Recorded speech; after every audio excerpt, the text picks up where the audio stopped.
దానికంతా ఇప్పుడు టైం లేదు, త్వరగా పదండి. త్వరగా రండి.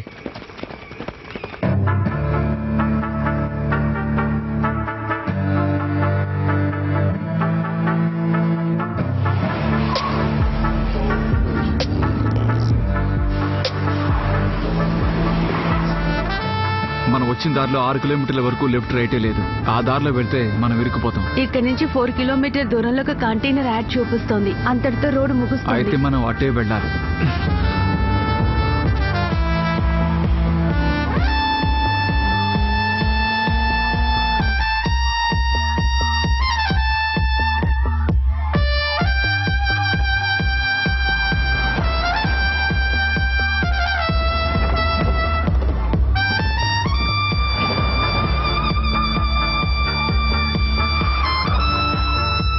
వెళ్ళి కంటైనర్ ఏదైనా తెరిచిందేమో చూడండి.